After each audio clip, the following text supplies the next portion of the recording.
Voilà.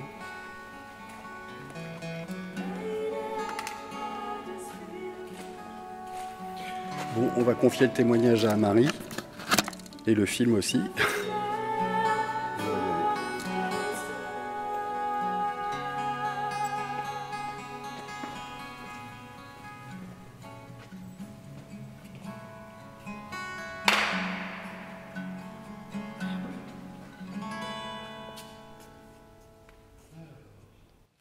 Il me semble que quand j'essaie de regarder mon chemin de conversion, il remonte à je ne sais pas quand exactement en fait. Je suis devenu catholique depuis, c'est assez récent, mais la présence de Dieu dans ma vie date depuis, je crois, depuis vraiment l'enfance, depuis la tendre enfance. Je pense que je priais avec ferveur en fait quand ma grand-mère me faisait prier le Notre Père au coucher, au réveil, quand j'étais en vacances chez elle. Donc voilà, du coup, c'est vrai qu'il faut encourager les grands-mères, je pense, à faire prier leurs enfants et même les parents à faire pratiquer un petit peu leurs enfants, parce que les enfants croient, les enfants ne se doutent même pas qu'ils pourraient douter. Et voilà, moi, on me parlait de mon ange gardien et puis et de Notre Père, et puis quand je priais, que j'avais 4-5 ans, je parlais vraiment à quelqu'un. Et du coup, cet ange gardien aussi, il était autour de moi, enfin, tout ça, ça fonctionnait. Je ne sais pas si ça vient de là ou si ça vient du baptême. En tout cas, ça vient du coup de tellement longtemps que je ne peux pas me rappeler d'un moment précis, un avant athée et après une conversion. Tu t'es converti, selon toi, en quelle année? Tu peux reprendre ce que je dis, hein, ouais. Tout le monde m'entendra pas. Tu parles de ma conversion au catholicisme? Tu dis, ça date d'il n'y a pas longtemps, mais est-ce qu'il y a une date? Ma conversion au catholicisme, je pense qu'elle date de... Ça doit faire maintenant 3 ans, 3-4 ans. Qu'est-ce que tu penses? Ouais, c'était... on a commencé à aller à la messe en février 2017, un truc comme ça. Ouais, donc pendant tout ce moment-là, durant ma vie, j'avais ce regard. Ma tante qui est croyante, quand je lui ai expliqué ça, elle m'a dit « Ça, c'est le Père !» Et quand elle m'a dit ça, je me dis « Ah bon ?» Ouais, possible, ouais, c'est le Père, parce que c'est... en tout cas, quand elle m'a dit ça, quand je lui ai dit qu'avant d'être catholique, je croyais déjà et j'avais une présence, j'avais un regard sur moi qui me regardait avec un peu saut, en rigolant quand je faisais des bêtises, et puis quelque chose de compassionnel quand j'en avais besoin, enfin une présence. Elle m'a dit ça c'est le Père. J'aime bien croire que c'est vrai. En tout cas c'est un peu un mystère. Et un jour j'ai voulu connaître un peu plus ce Dieu. Je savais que j'avais une sympathie pour Jésus, de par ma culture française en fait. Mais du coup, c'était pas plus que ça. Et puis je me suis dit, bon, mais c'est qui alors? Et puis après, j'ai commencé à lire, je suis tombé sur le bouquin de Pascal. Voilà, il y a des petits marchepieds de Providence qui nous mènent un peu vers ça. Donc j'ai lu le bouquin de Pascal pendant les vacances et j'ai trouvé ça magnifique. Et à chaque fois, j'ai eu le sentiment, je pense que comme on peut l'avoir souvent, de ce que je découvre là, je le savais déjà en fait. Et c'est cette sensation voilà, de découvrir des choses merveilleusement lumineuses et qu'en fait, quelque part, je connaissais déjà. Donc Pascal, Gustave Thibon aussi, un philosophe du XXe siècle. L'histoire de Jeanne d'Arc aussi. Ouais, l'histoire des saints m'a beaucoup inspiré. Jeanne d'Arc, je trouvais ça magnifique, cette combativité et cette ferveur et cette piété combinée. Pour moi, je trouve ça vraiment magnifique. Et du coup, j'ai lu plusieurs biographies de Jeanne d'Arc. Donc, l'exemple des saints aussi m'ont amené à vouloir leur ressembler et donc aussi à croire à Jésus. Et à un moment donné, après, je parlais avec ma maman qui m'a dit « Mais alors, oui, mais dans ce cas-là, t'es quoi? T'es protestant? T'es catholique? T'es quoi alors ?» Et je dis « J'en sais rien. » Donc, j'ai regardé sur Internet. Et voilà, il ne faut pas sous-estimer le Internet, qui est pas très poétique, mais qui est quand même de l'accès. Et j'ai regardé et j'ai reconnu ce en quoi je croyais déjà, sans pouvoir le formuler, dans les paroles de la foi catholique. Est-ce que tu peux nous parler de ce cheminement sur Internet? Parce que tu as sans doute fait plusieurs chemins, peut-être des erreurs, peut-être... Oui, c'est passé par des erreurs. Comme beaucoup de gens, je viens d'un milieu qui n'était pas pratiquant, qui était la génération boomer, qui a une sympathie envers Jésus en général. Mais alors l'Église, pour le coup, c'est non. L'Église, c'est Église égale Inquisition et tout ça. Et Moi, je sentais qu'il y avait un truc bizarre là-dedans. Je disais, ah bon, ouais, enfin, j'aime pas trop les méchants désignés. Souvent, les méchants désignés comme ça, ah ouais, lui, c'est un méchant, bah, je me dis, ça doit cacher des choses, j'aimerais poser des questions. Pourquoi? Quel est son son de cloche à lui, tout ça. Et là, je voyais qu'il y avait, bon, Jésus, c'est bien, mais l'Église, non. Et bah, je savais pas encore comment me réconcilier avec elle. Il y a tellement d'arguments sur Internet pour la détruire. C'est-à-dire, tout de suite, on école le mot Inquisition, et puis on fait croire que l'Inquisition, c'est des centaines de millions de morts, enfin, c'est n'importe quoi. Mais à ce moment-là, je ne savais pas. Donc, pour plusieurs raisons, je me suis mis à me croire catholique, enfin, me savoir catholique, et en même temps, du coup, ouais, l'Église, j'y croyais pas trop, et du coup, je me disais, mais peut-être c'est les CD vacantistes qui ont raison. Et du coup, j'ai regardé un peu les CD vacantistes. Bon. J'ai trouvé je pense que d'ailleurs ils ont beaucoup de choses intéressantes finalement à nous apporter aussi, parce qu'ils ont une espèce de zèle, quelque chose de très très viril dans leur foi, etc., qui peut apprendre aussi des choses à d'autres communautés. Mais quand même ce côté être comme ça sur le banc de touche en disant ouais, on va attendre que ouais, le pape n'est pas là, etc. Je trouvais ça, enfin ça m'a un petit peu, ça m'a vite ennuyé. Et puis lorsque j'ai appris que l'Église reposait sur la foi du pape, sur la foi dans la doctrine, je me suis réconcilié tout de suite avec l'Église. Dès que j'ai compris ça, j'ai dit « Ah bah d'accord, c'est pour ça. Ok, et ben du coup, c'est bon, je suis dans l'Église catholique. » Tu as fait une enquête en fait. Tu as fait ta propre enquête, tu es passé par à droite, à gauche, et puis... Ouais, en fait, j'ai eu besoin, de par le contexte, mon milieu social, là d'où je viens, j'ai eu besoin de me former en argument. J'ai besoin de faire face aux objections et de savoir quoi y répondre.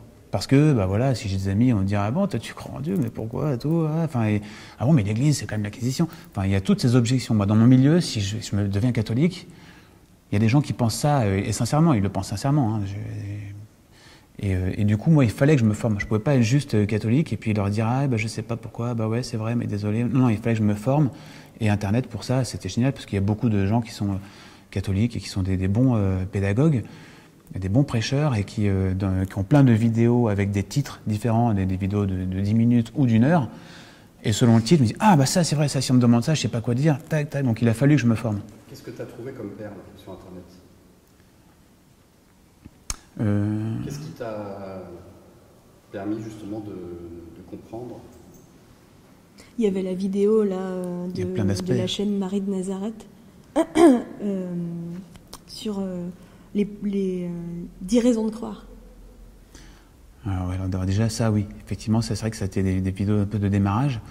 Parce que je croyais, donc de par aussi encore une fois mon milieu, je croyais qu'en fait, presque que l'inexistence de Dieu était scientifiquement avérée. Ça paraît fou, mais je pense que je suis pas le seul. Il faut le savoir, parce que tout ça, quand on n'est pas... Voilà, je crois qu'on est nombreux en fait, hors de l'Église, dans le monde, à croire que si un théologien et un scientifique compétent s'affrontent sur ce débat, le scientifique va prouver à l'autre que croire en Dieu n'est pas rationnel, n'est pas possible. Et je croyais ça. Et tout simplement, une vidéo un peu lambda, où c'est vrai que celle de Marie de Nazareth était assez efficace. Bien, ouais. Tout à coup, j'ai découvert qu'on pouvait croire en Dieu sans être un illuminé qui veut se réfugier, qui veut se raccrocher à un mensonge qui le console, quoi. Non, que c'était pertinent. Et encore une fois, il fallait que je puisse être pertinent, que je puisse défendre ce chemin de manière pertinente face au scepticisme. Donc il y a eu un moment où, ça y est, c'est le catholicisme. Alors ça c'est plus pour la croyance en Dieu. Ouais, c'est ça. Après, c'était plus Arnaud Dumouche sur l'infaillibilité que tu avais écouté. Ouais, donc au niveau du pape, à chaque fois on me dit oui, mais le pape il fait ci, les papes ils ont fait ça, etc. Et lorsque j'ai découvert que le pape n'était notre Saint-Père que en ce qui concerne la doctrine, c'est-à-dire la défense finalement je ne vais pas dire de bêtises, parce que ma conversion récente fait que je peux peut-être dire des bêtises, mais dans ce qui s'agit de défendre la doctrine, les dogmes de notre foi, c'est-à-dire que Dieu est Trinité, que Dieu est amour, Trinité, que Marie est Immaculée Conception, enfin des choses comme ça, et que pour le reste, pour ce qui est des prises de position politiques ou sociétales ou sociales, ça n'engage que sa personne, lui, en tant qu'être humain, ou comme moi, au même titre que moi.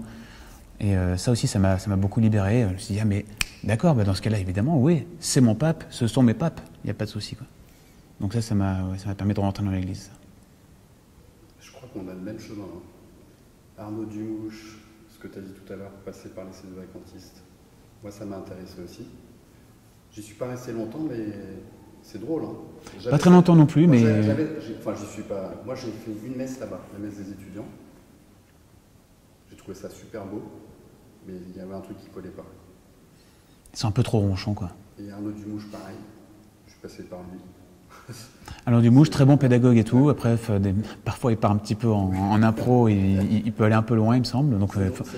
J'avais cette intuition que, en écoutant vos vidéos, machin, et je pense que c'est drôle. Je pense qu'il y a beaucoup de gens qui sont comme ça. Bah, c'est possible, hein, parce que moi, on s'est nourri de ce qu'on est tombé. Je pense qu'on est sûrement une génération où on est finalement, sans le savoir, on est beaucoup à s'être formé un peu d'une manière assez similaire, sans le savoir. C'est incroyable, enfin, ça confirme ce que je pensais. Et il y a une vidéo, une chanson à toi qui m'a vachement intrigué. C'est quand tu es dans l'avion, là, tu sais. Dans l'avion... Walk With Me. Ouais. J'aimerais savoir où t'en étais quand tu as fait ce clip-là. Ça, c'était... donc, cette chanson Walk With Me, c'était avant ma conversion. C'est bien avant, ouais. C'est-à-dire qu'il y avait quand même quelque chose. Tu avais un besoin de chercher la vérité avant même de chercher, de savoir que la vérité, c'était Dieu.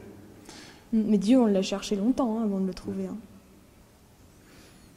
Oui et non, encore une fois, pour moi, c'est ambigu. Ouais, pour toi, c'est autre chose. Mais vu qu'avant, il y avait cette présence de Dieu, mais sans en connaître le Fils. Voilà. Je pense qu'à ce moment-là, oui, il y avait une recherche de vérité. Un truc que j'ai aussi depuis tout petit, à chaque fois qu'on me disait « Ah bah oui, mais tu sais, eux, c'est des grands méchants et tout », je me disais « Mais pourquoi ?» Un peu comme Kirikou, voilà, le Kirikou, la grande sorcière et tout. « Mais pourquoi elle est méchante ?»« Elle est méchante. Mais pourquoi elle est méchante ?» Et ça, c'est parce qu'on en a parlé une fois, c'est parce qu'il a des parents divorcés. Et du coup, quand tu as des parents divorcés, quand tu as des parents ensemble, tu fais confiance totale, tu vois.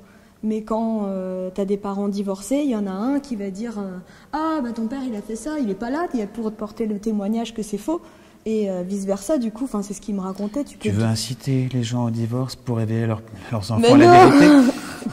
Non, mais c'est vrai que c'est vrai que c'est bon. Des fois, on réfléchit sur pourquoi on est comme ça. Et c'est vrai que d'avoir des parents divorcés, bah, il se passe comme ce qui passe souvent. Quand tu es chez le père, il dit « Ouais, ta maman, elle est pas sympa. » Et puis quand tu es chez ta maman, « Bah non, mais c'est ton père, il a dit ça. » Bah, c'est lui qui est au contraire. Et puis c'est tout le temps contrebalancé avec « C'est quoi la vérité? Qui a raison ?» Et je dois connaître la vérité parce qu'à chaque fois que j'entends un mensonge, tout s'écroule. Donc c'est possible que ce soit quelque chose qui rende la vérité nécessaire. Il sert du mal aussi, donc tu vois.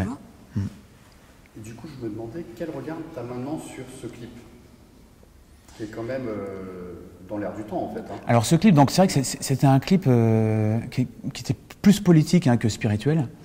Et je savais que, que la vérité sur l'éveil politique, c'est quelque chose qui avance et qui souvent laisse des chapelles dans lesquelles on n'a plus envie de retourner. Donc j'ai vraiment je me suis dit, là-dedans, il faut que je mette que des choses que je regretterai pas d'avoir mises plus tard. Et moi, il me semble assez évident qu'aujourd'hui, on est effectivement gouverné par des gens en qui la confiance n'est pas justifiée. Moi, j'ai pas confiance en les gens qui nous gouvernent. Moi non plus. Voilà. Du tout. Et je pense qu'ils ont un projet qui est le leur, qui est très bon pour eux. Je ne sais pas pour quelle raison, mais ça les regarde. Mais qui pour nous n'est pas bon. Voilà, je le crois. Et du coup, comme c'était un morceau qui musicalement s'y prêtait, voilà, je fais pas trop de morceaux politiques du tout, mais celui-là, c'est vrai qu'il s'y prêtait vraiment. Et donc, je dénonce ce truc où je pense que, oui, ce sera. Je crois pas qu'un jour je me rendrai compte que je m'étais trompé là-dessus. C'est-à-dire qu'effectivement, on a des politiciens ou des gens qui nous gouvernent qui sont pas dignes de confiance aujourd'hui. Alors, on peut reprendre sur votre chemin à tous les deux. À quel moment vous êtes rencontrés ? Alors, on s'est rencontrés lors d'un concert de Pauline. Et moi, j'avais un concert après elle, mais sur la même scène. Et je la voyais dans un bar au Bus Palladium. Et puis, Pauline jouait avec son amie, et je trouvais ça très bien. Et du coup, je me suis approché. Il se trouve qu'il y avait un piano qui était laissé à l'abandon juste à côté, et puis quelque chose lui est venu, et elle a dit bah, si quelqu'un veut venir jouer avec nous, il y a un piano là. Puis moi, j'étais là, j'étais juste devant, je dis bon, je vais jouer au piano avec.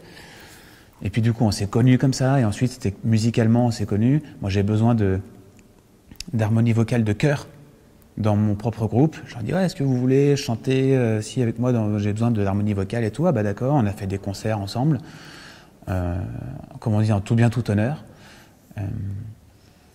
J'avais même demandé aux gars de mon groupe, je leur avais dit bon, on a des nouvelles choristes, elles sont jolies, s'il vous plaît, essayez de pas touche, quoi, sauf si vraiment vous êtes tombé amoureux, mais sinon évitez, parce que j'aimerais bien qu'elles restent avec nous longtemps dans le groupe. Et puis de fil en aiguille, les mois passant, il y a quelque chose qui s'est installé, et puis moi je suis très piètre séducteur, dragueur, et Pauline aussi était un peu... enfin on était tous les deux maladroits, et on a fini par enfin réussir à se mettre ensemble au bout de peut-être quelques mois, quoi, quand même. Ouais, longtemps. Et d'ailleurs, hier, c'était notre anniversaire de mariage, les noces de cuir. Super, ça fait combien d'années, cuir? 2 ans. 2 ans, super. Et vous en étiez où spirituellement, donc, quand vous êtes rencontrés, tous les deux? Moi, 0. Si tu peux reprendre, parce que moi, on m'entendra pas. Pour reprendre la question. C'était quoi la question? Tu dis, moi, spirituellement, j'en étais à 0. Moi, spirituellement, j'en étais à 0. Et toi, Yann? Bah si, moi j'avais une présence de Dieu, comme je vous disais, hein, quelque chose qui était là, mais d'anonyme encore. La bonne étoile, l'œil, mais pas l'œil de Caïn, mais un œil bienveillant, qui me suivait partout, qui était témoin, et bon, que je pouvais quand même oublier, etc., parce que je pratiquais pas, et du coup je pouvais plus l'oublier, mais il était là. Et à un moment donné, je sais plus pourquoi, progressivement c'est monté, de plus en plus, et je suis tombé sur peut-être aussi Gustave Thibon, hein, donc je disais tout à l'heure, je trouvais ses phrases tellement belles. Et je me rendais compte que la beauté de ces phrases ne venait pas forcément de Gustave Thibon lui-même, mais de la beauté de la foi chrétienne. Et pareil pour Pascal. Et de plus en plus, je m'éveillais à ça et j'en parlais à Pauline. On aime beaucoup discuter, on discute toujours 1 heure le matin, 2 heures le soir avant de se coucher. Et je lui rendais compte de ces... Ah, tu vois, tel truc et tout, il dit que ça. Et du coup, tu vois, on faisait les rapports de ces vérités chrétiennes qui sont aussi... qui s'applique à tous les domaines dans la vie. Et Pauline les entendait, mais comme c'était de plus en plus un rapport avec Jésus, je me disais, si je lui en dis trop, elle va commencer à me regarder comme un moine, quoi. Enfin, comme quelqu'un elle va commencer à avoir peur, elle va se dire, oh là, et ça va pas faire secte, mais bon, je me disais, je veux pas lui faire peur. Et du coup, j'y allais tout doucement. Et puis un jour, on a regardé Ben-Hur. Oui. Alors, qu'est-ce qui t'est arrivé quand tu as regardé Ben-Hur?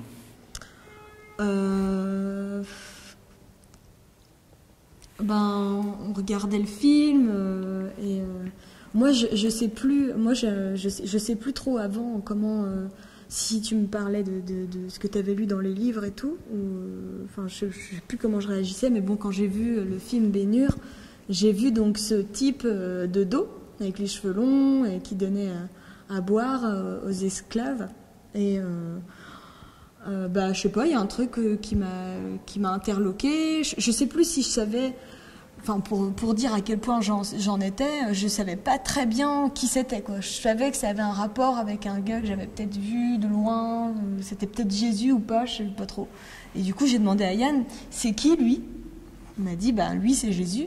Et j'ai dit, c'est qui Jésus? Enfin, je savais pas. Moi, je viens d'un monde, mais pareil, comme tout le monde, où on sait pas qui c'est, on connaît rien, mais de absolument rien de Dieu, de l'Église, de la foi, du personnage Jésus, Marie, on n'y connaît rien.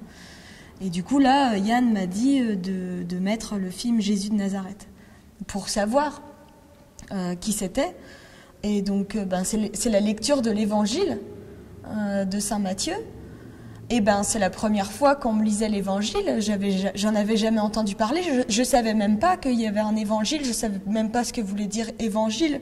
Je savais pas qu'il y avait Saint Matthieu. J'y connaissais 0.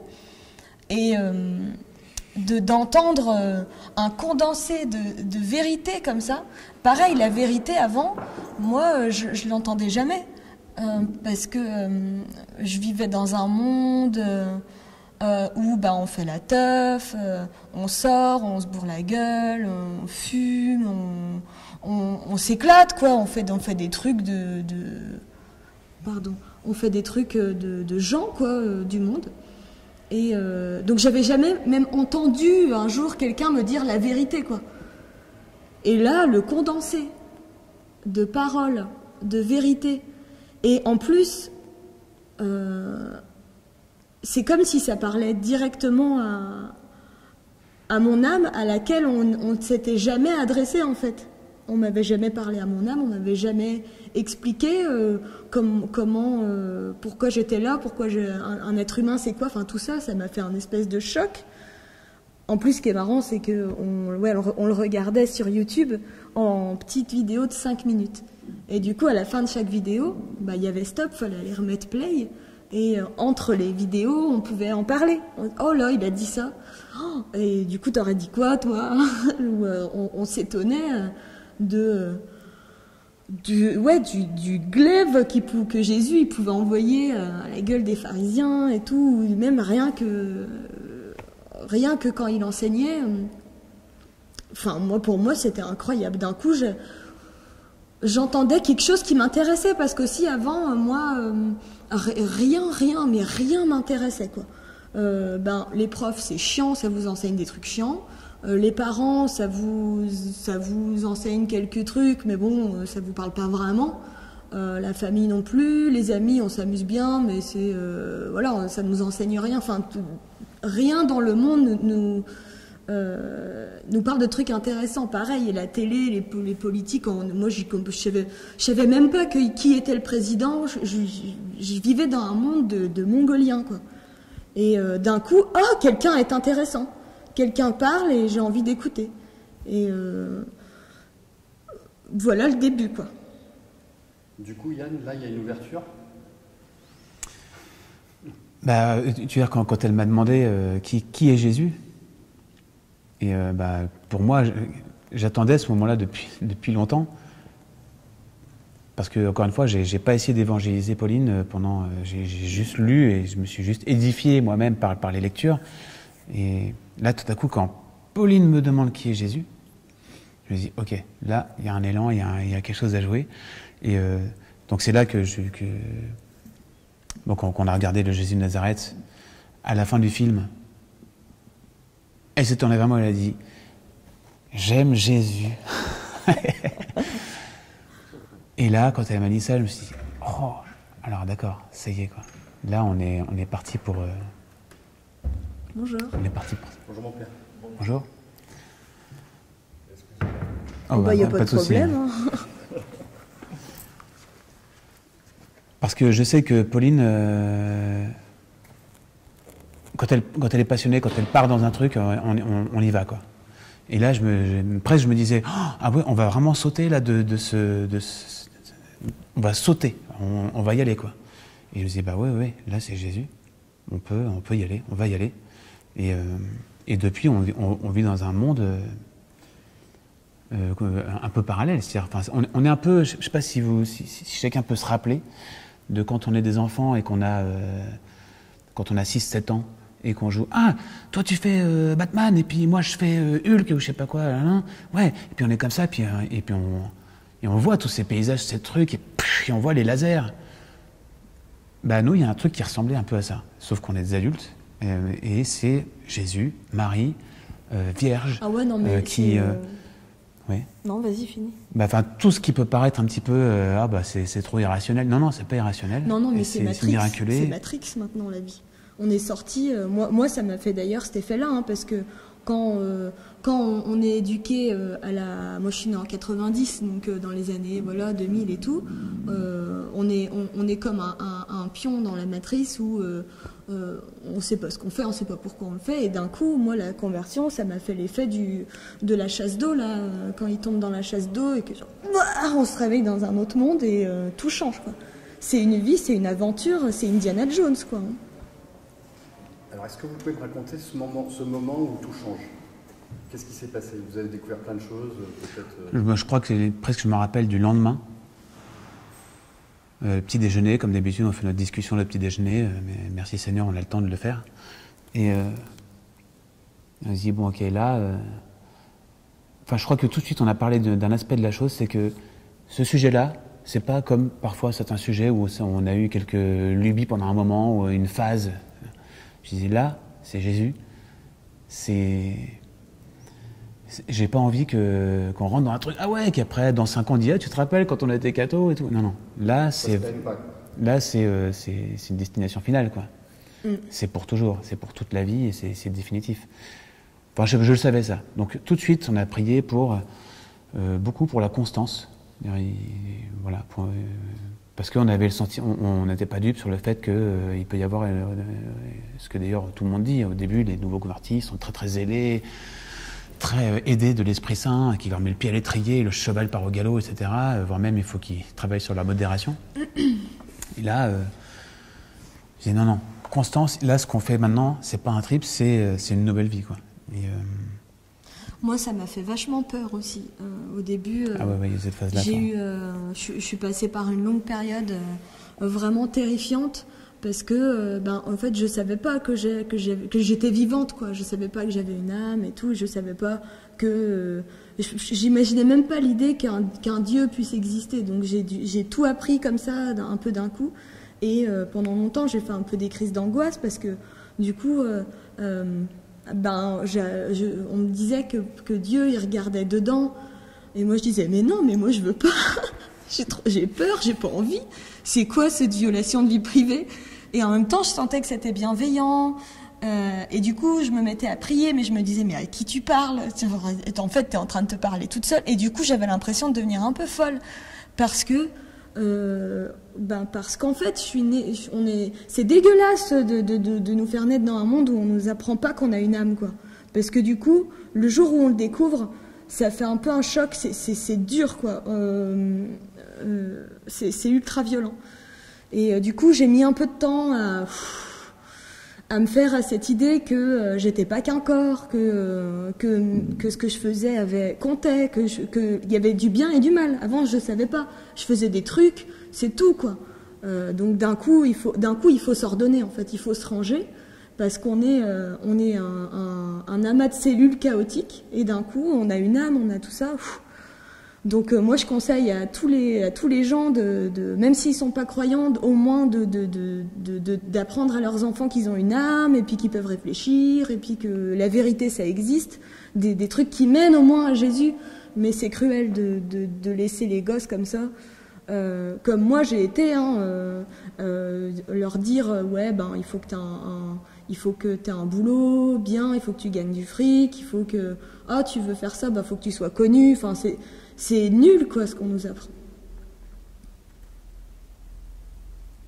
Et donc, à ce moment-là, vous apprenez à vivre comme des catholiques? Vous apprenez ce que c'est les anges, le Saint-Sacrement? Alors, au début, donc, alors, il y avait donc, je sais pas, des vidéos sur les saints, etc. Je sais plus ce qu'il y avait, sûrement, il y avait des vidéos qui nous apprenaient des choses. Des films aussi. On a vu plein de films. On a vu tous les films chrétiens. Tous les péplums et tout, on les a tous bouffés, il n'y a plus rien. Et je me rappelle aussi qu'au départ, on disait, ouais, mais on va quand même pas aller à la messe et tout. Mais après, je le disais plutôt parce que je voulais pas, pour l'instant, le moment était encore fragile. Et puis à un moment donné, dis-moi si je me trompe, mais c'est comme ça, j'étais tout seul à Noël parce que je devais rester pour un spectacle auquel je participais. Et du coup, je me suis dit, tiens, je vais aller à la messe de Noël tout seul. Et j'y suis allé. Et c'était à l'église de la Madeleine. Et quand j'en suis ressorti, je me suis dit, c'est marrant, j'étais content d'y aller. J'avais des souvenirs de messes dans lesquelles mes grands-parents pouvaient m'emmener, ou dans certains contextes. Moi, je savais même pas que ça existait, la messe. Ou en tant qu'enfant, je m'ennuyais. Ouais, c'est sûr. Ouais. Mais enfin aussi, quand même, quand je te disais, on va quand même pas aller à la messe, ça aurait pu un truc, non? Même pas, non?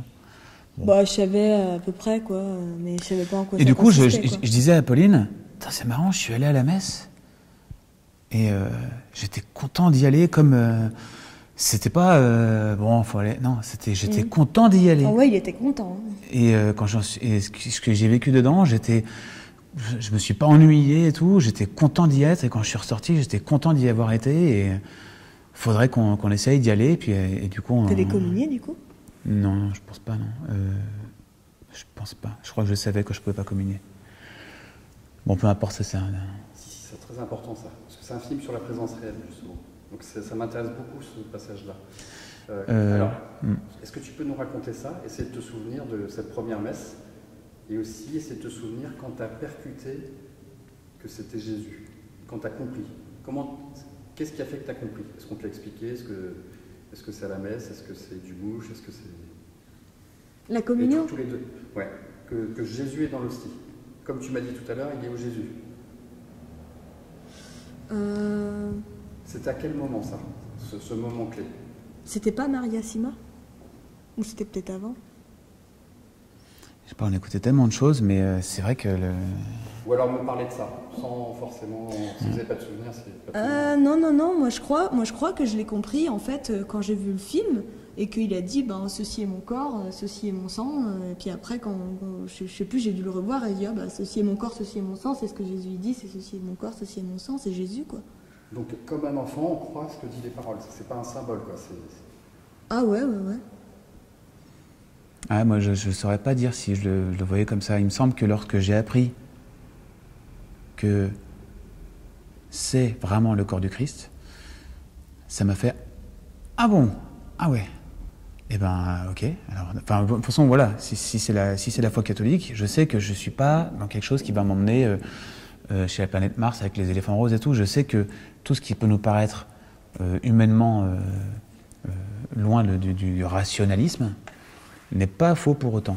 C'est Dieu, et Dieu, rien n'est impossible à Dieu. Si Dieu veut, et oui, jusqu'à là, il peut se transformer en bout de pain. Mais ouais, je pense que je l'ai appris comme ça, je me suis dit, ah ouais, donc c'est vraiment le corps du Christ. Et ben d'accord, alors j'y crois. Et après, je pense que c'est quelque chose aussi qui se travaille un peu. Au départ, on peut se dire, bon, je veux y croire. Et ça prend un petit peu de temps, parce que la distance entre un bout de pain et le Dieu infini, c'est effectivement, je comprends que c'est quand même difficile à concevoir. Il n'y a pas de distance plus éloignée, quoi. En même temps, Jésus, il dit je sais pas combien de fois, ceci est ma chair donnée en nourriture. Bon, ouais, c'est vrai, mais ça aurait pu être possible que ce soit une symbolique, quelque chose à voir comme ça. Et quand j'ai vu, non, c'est vraiment...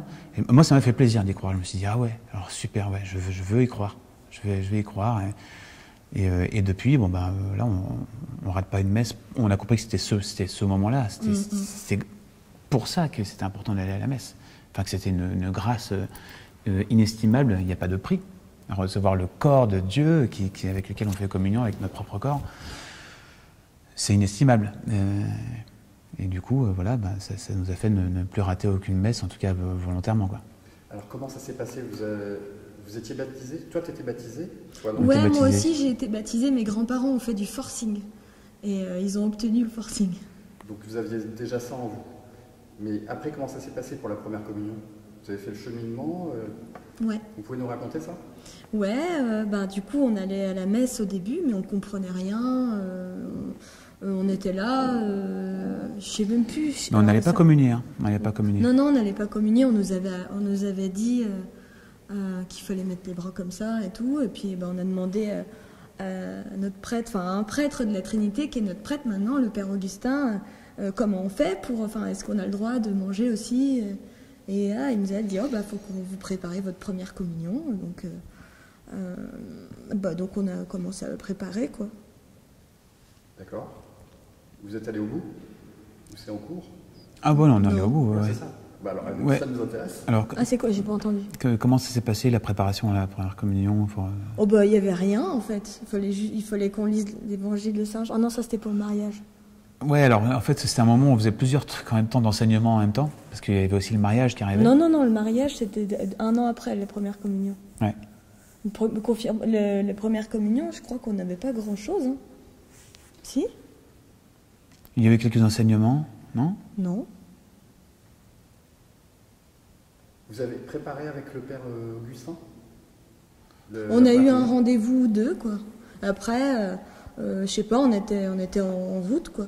Nous, on regardait des trucs. Je pense qu'il y avait des rendez-vous avec des gens et tout. Préparation au mariage? Peut-être parce qu'on faisait la préparation au mariage mais en ça, même temps. Après. Non, c'était l'année d'après, ma préparation au mariage. Je pense que vous l'avez fait en même temps, parce que souvent, si on se marie à l'église, il faut pouvoir communier si on... Ah non, parce qu'on a décidé de se marier après la première communion. Ouais. C'est ça, ouais. Donc ça, ouais, non, en fait, je pourrais pas te dire. Non, moi je crois qu'on n'avait pas grand-chose à faire. Mais on a quand même attendu un bout de temps. Ah non. Alors la première fois que vous avez communié, c'était spécial? C'est un truc de dingue ou pas pour vous? Non, c'est pas la douche de que les pieds qui décollent du sol. C'est le fait de pouvoir enfin communier. Ah ouais, moi j'étais contente. Hein. Ah bah ouais, là, comment dire, il y a une porte qui s'ouvre, quoi. Et puis pour entrer dans une pièce, ça vaut le coup d'y rentrer. C'est une destination, c'est celle qu'on espère. Et donc, on a fait cette première communion. En plus, je crois que c'était c'était un jour spécial. Bah, c'était le jeudi saint. Ouais. Et on faisait un truc avec l'église où on passait tout le jeudi, vendredi, samedi, dimanche dans l'église. On faisait dodo sur des sacs là-haut et tout, donc on était immergés total. Et ah ouais, non, mais c'était incroyable ce moment. C'était, moi je l'ai vécu très très fort. Il s'est passé beaucoup de choses. Après, je saurais pas le raconter parce que c'est intime, tu vois. Et du coup, est-ce que vous passez des temps d'adoration? Est-ce que c'est votre truc ou... Avant le confinement, on était inscrits tous les lundis matins à l'adoration 1 heure. Elle est perpétuelle là-bas, c'est ça? Ouais. C'est vrai. Du coup, on se relaie entre fidèles, c'est ça. Mais depuis le confinement, il n'y a plus. Et du coup, depuis le confinement, on n'y est pas retourné. Mais d'ailleurs, t'es sûr qu'il n'y a plus là toujours? Bah ouais, elle m'a envoyé un mail, sinon elle m'envoie des mails. Et comment vous avez vécu justement cette privation d'Eucharistie et de messe pendant le confinement? Si vous Très pouvez bien. reprendre la question. Parce que, Ouais, c'est vrai que ce confinement qui nous a empêchés de communier pendant tout ce temps, j'avais déjà entendu en fait un enseignement de l'abbé Laguérie qui disait qu'à un moment donné, donc je sais plus si c'est Saint François Xavier ou quelqu'un d'autre qui était venu évangéliser la Chine. ouais. Et après, hop, il s'est fait dégager, etc. Et pendant 4 siècles, il n'y avait plus personne qui ait pu... Et après, ils sont arrivés, il y avait quand même des communautés qui étaient là, sans avoir communié pendant 4 siècles, quelque chose comme ça. Bon, je me trompe peut-être dans les chiffres, peu importe. Et en fait, il me semble, moi ça m'a parlé, enfin c'est ce que je me suis dit, lorsque la communion nous est pas accessible, non pas parce que nous on n'y va pas par notre propre volonté, on s'en détourne, mais lorsqu'elle on est orienté vers elle et qu'elle nous est pas accessible, je pense que Dieu communique les grâces bien sûr, ouais. Voilà.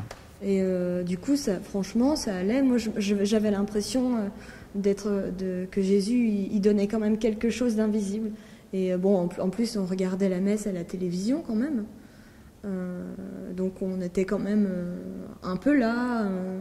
Mais quand même, après le confinement, la première communion d'après le confinement... c'était quand même cool. Quand même content, ouais. C'est clair. Mais bon. Super.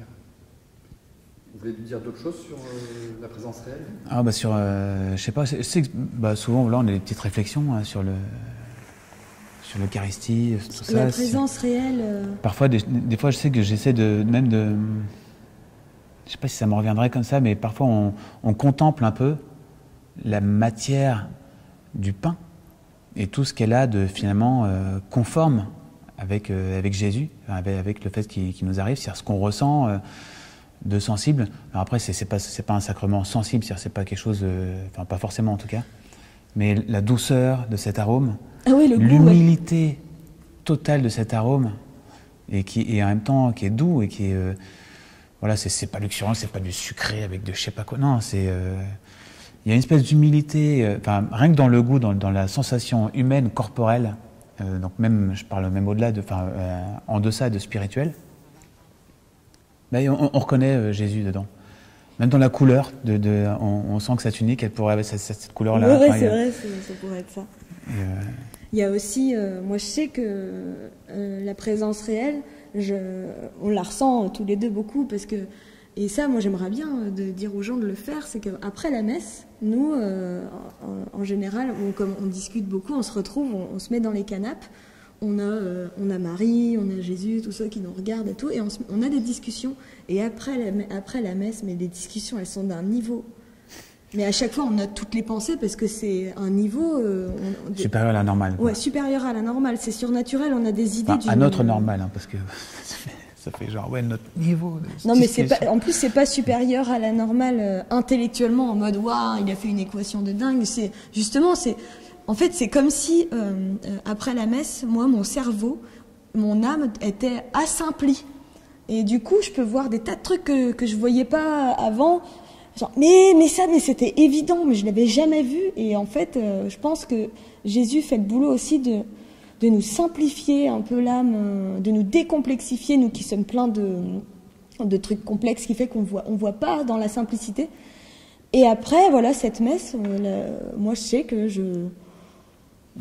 des trucs m'apparaissent comme le nez au milieu de la figure, quoi. Ah mais c'est vrai. Souvent, tout le temps. On le remarque souvent. Ah, ouais. Du coup, moi, je conseille un peu aux gens d'essayer ça. Ouais, il faut essayer. Après la communion. Se découvrir. Avoir une discussion avec et puis découvrir qu'on est plus inspiré en fait que beaucoup plus. Les choses qui nous viennent. On est simplifié, on est limpide en fait après une messe. Il faut en profiter pour regarder un peu les choses avec Jésus dans les yeux, quoi. À ce moment-là, en fait, il regarde à notre place, il pense un peu à notre place. Du coup, on pense à des trucs divins.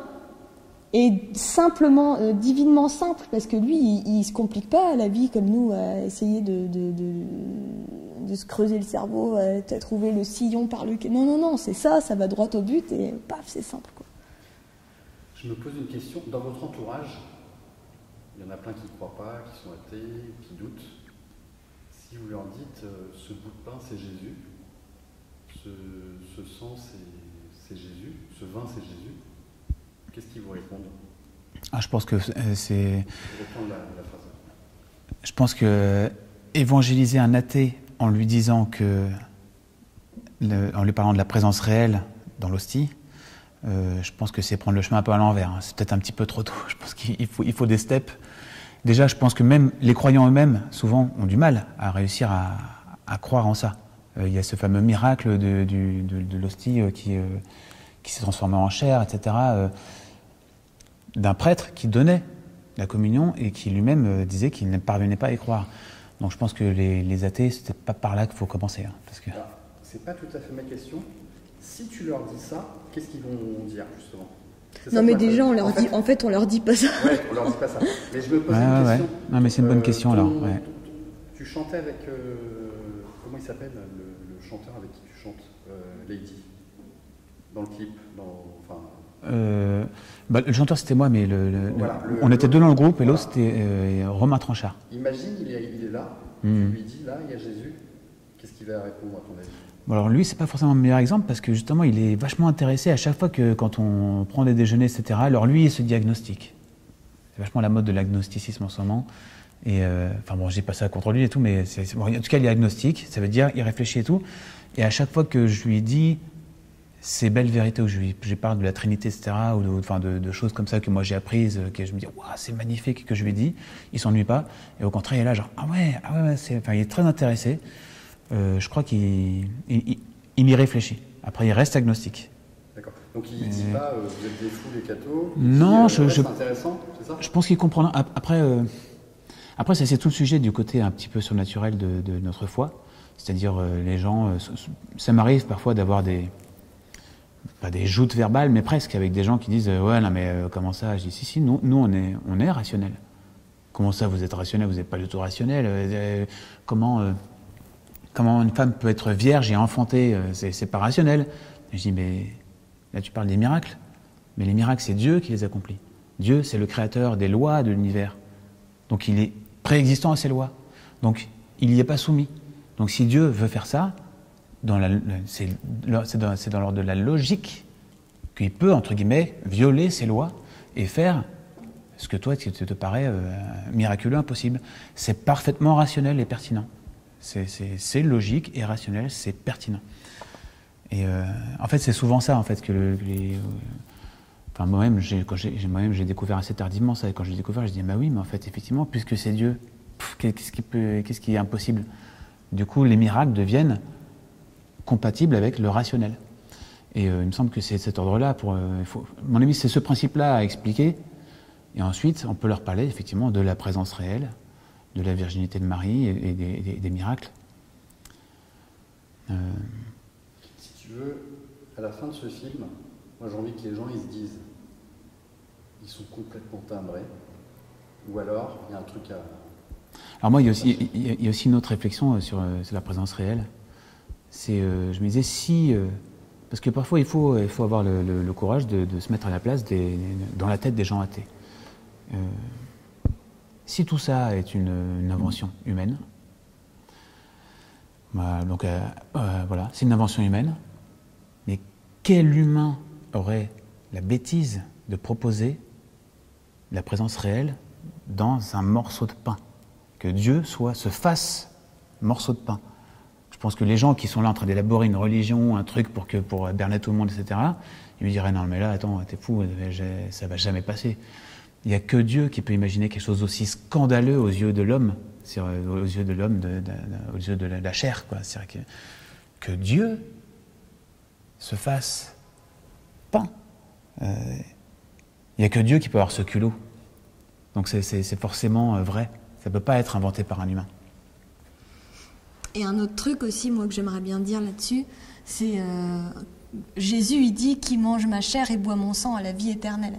Nous, on en parle surtout en ce moment de la vie éternelle, qui est aussi la vie après la mort, mais qui est la vie, en fait, qui commence maintenant. Et manger Jésus, c'est vraiment devenir vivant. C'est un peu dur à expliquer, mais c'est très simple à comprendre. Nous, le monde, vraiment le monde, quoi, nous enseigne à être mort. Oh non, on déplace pas ça, ça va foutre le bordel. Oh non, on fait pas, oh non, je vais pas faire ça parce que non. En fait, on est tout le temps en train de faire ce qu'on doit faire mécaniquement et de remplir des cases et que tous, hop, c'est bien, t'as bien tout coché. Mais en vérité, on est des espèces de zombies, quoi. Quand on est avec Jésus, c'est comme si vraiment il nous libère d'un esclavage à ce monde qui nous tient enchaînés comme ça, comme des espèces de zombies, à des machines à faire des trucs chiants. Et avec Jésus, on se découvre vraiment une audace, un culot, une envie de choquer un peu, de genre bousculer. Eh oh, on est vivant, on est des êtres humains, c'est exceptionnel, on est là, on a la parole, on peut bouger, on peut faire des trucs. Allez, vivant, vivant. Et avec Jésus, vraiment, on a la vie éternelle qui commence maintenant. Genre, eh oh, on se réveille, c'est Matrix en fait. Une fois qu'on a découvert qui on est et qu'on a découvert quel Dieu on a, à quoi on est appelé, c'est la folie. Il faut se réveiller, il faut devenir vivant. Et Jésus nous donne la nourriture qui nous réveille. En fait, l'Eucharistie, c'est un peu la pilule rouge, quoi, de Matrix. Ok, super. Vous voulez ajouter des choses? Qu'est-ce qui nous manque dans votre témoignage? Moi, je voudrais bien parler de Marie un peu après. Ouais. Et toi? Ouais, bien sûr, ouais. Vas-y. Sur Marie, moi aussi, elle a fait un truc exceptionnel dans ma vie. C'est que, en tant que femme, j'ai été éduquée par personne, mais par un espèce de... Bon, attends, ta maman, ses parents... Ouais, quand même, ma maman. On va pas être content d'entendre ça. Non, mais... non, je veux dire, par rapport à... En tant que femme, on est un peu poussé à être des féministes quand on est une nana aujourd'hui.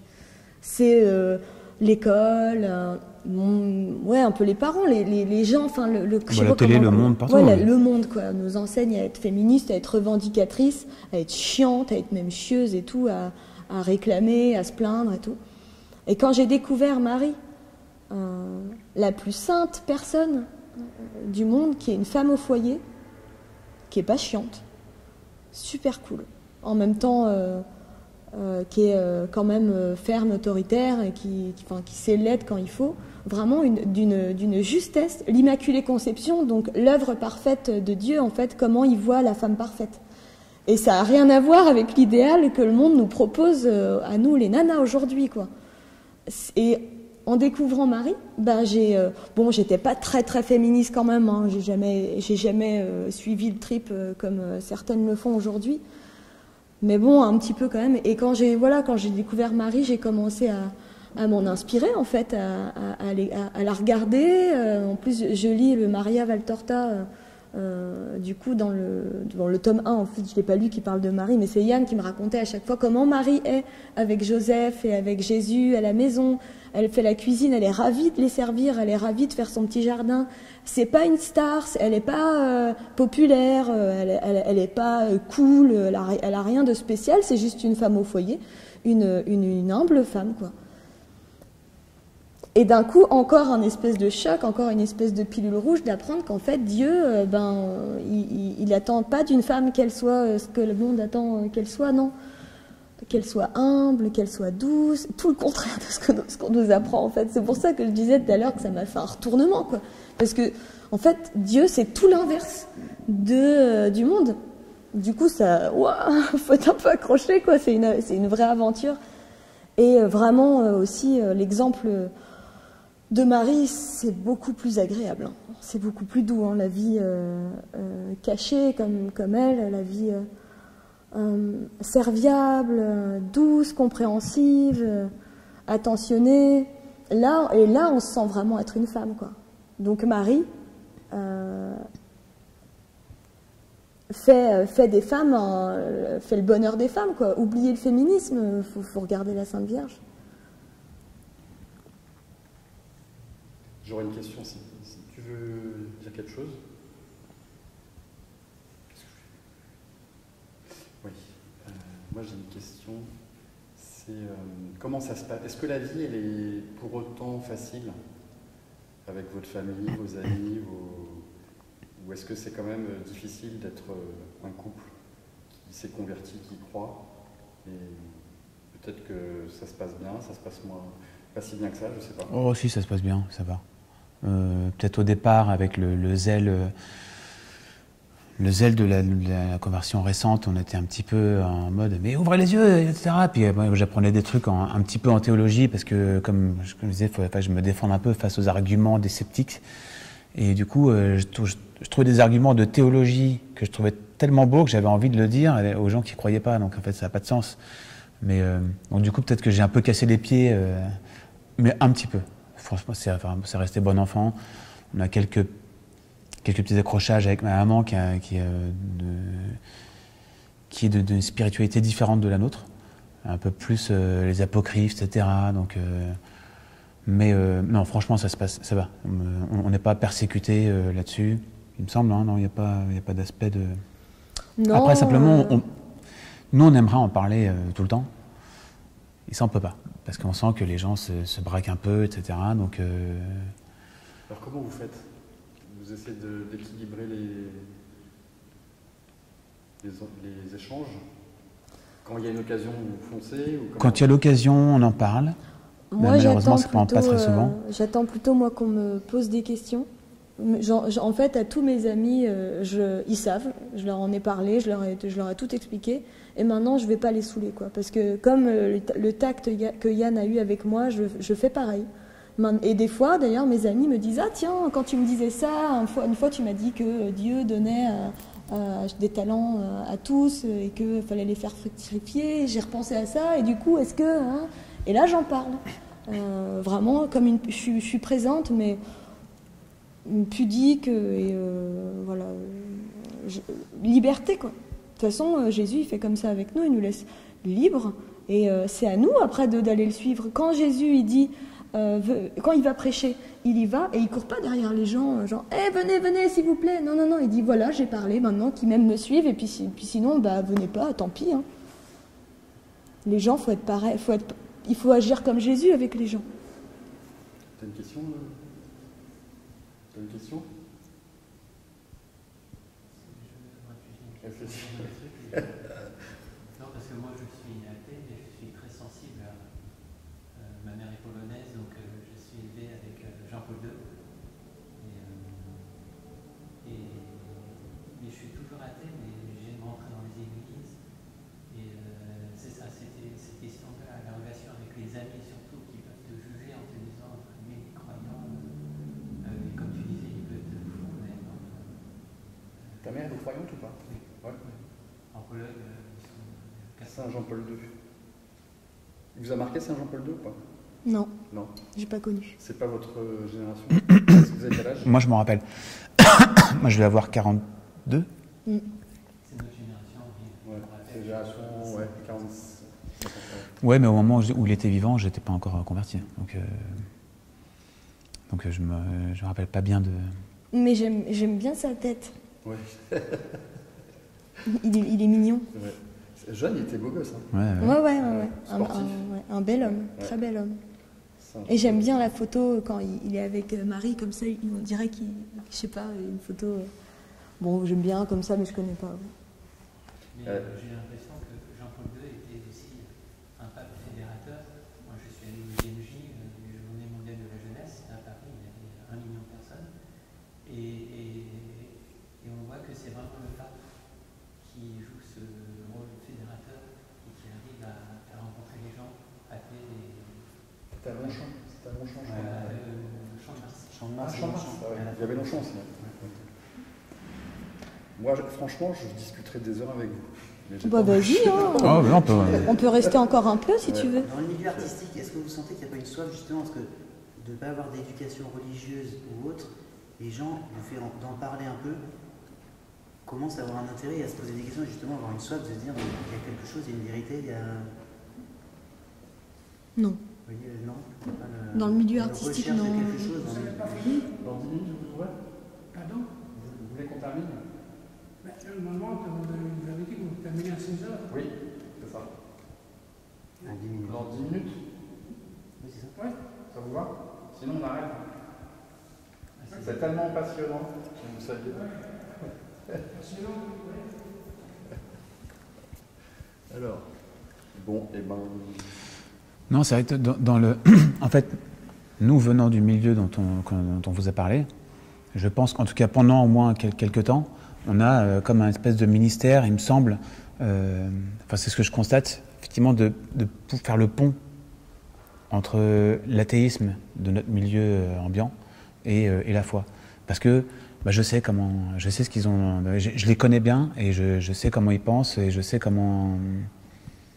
Je sais beaucoup de choses de comment ils fonctionnent.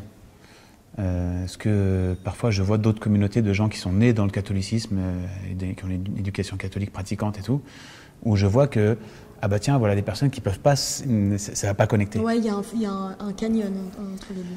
Et nous on sait, voilà, je sais comment leur donner envie, parfois je leur communique tous les artistes. Des fois ils ont besoin ils ont peur de ne pas être inspirés, etc. Quand je leur parle de cette inspiration qui peut venir d'ailleurs et tout, eh ben, ça leur fait plaisir. En fait, il y a des vérités chrétiennes qui les touchent beaucoup, qui disent « Ah bon? Ah oui, si, ça... » Alors, de là à ce qu'ils disent je reçois Jésus comme sauveur, ça, c'est pas encore là, mais ils en aiment les vérités.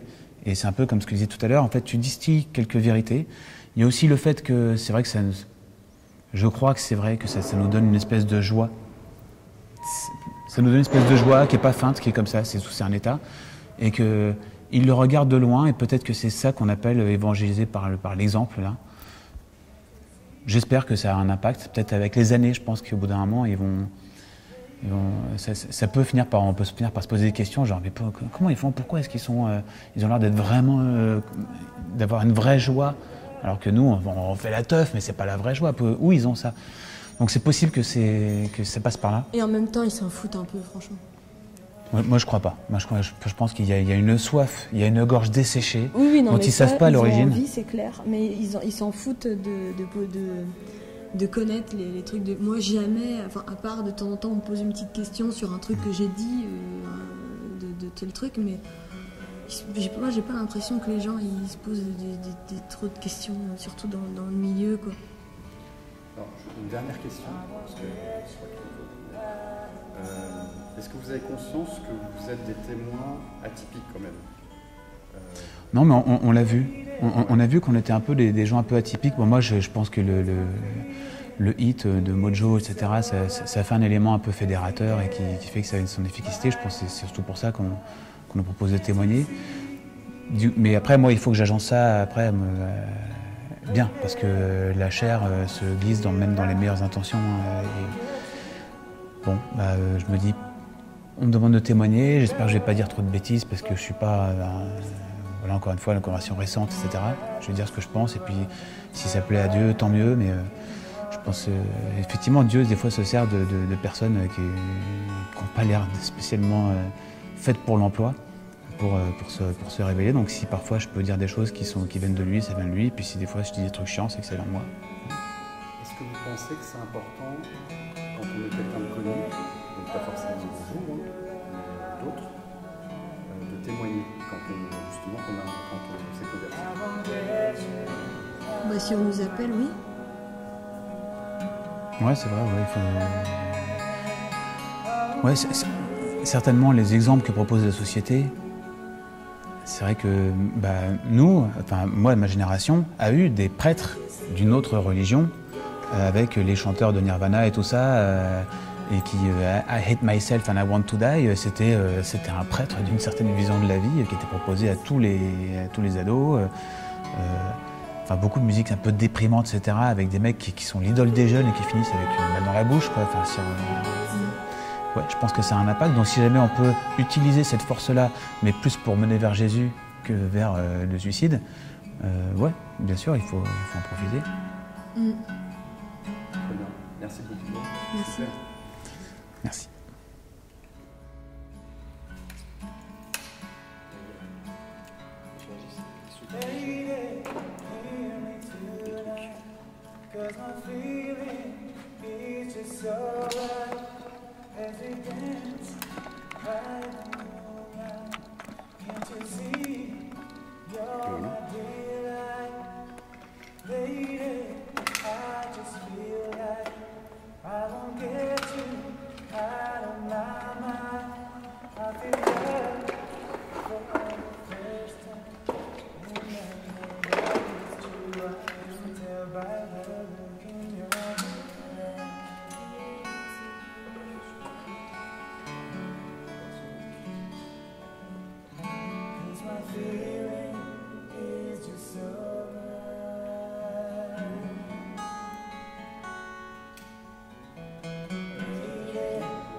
Le chat, quoi.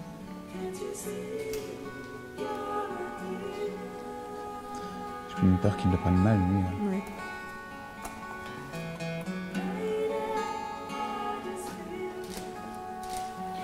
Bon, on va confier le témoignage à Marie. Et le film aussi.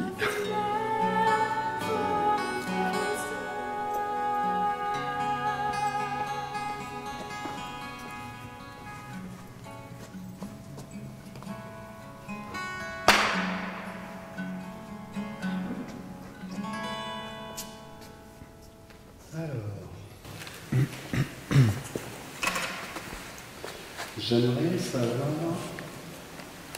les étapes en fait de cette conversion, c'est-à-dire, moi j'ai cru comprendre qu'au début, Yann, tu avais un besoin de recherche de vérité. Est-ce que tu peux développer le avant Mojo, pendant Mojo, et votre rencontre, je ne sais pas quand elle se fait, donc à partir de votre rencontre, tu peux... Ouais, elle est arrivée après. Voilà. Elle est arrivée après la Pauline. Moi, il me semble que quand je... Ouais. Tu me regardes moi, à la caméra, comme ça. Voilà. Ah ouais, bien sûr, je vais pas regarder la caméra. Il me semble que...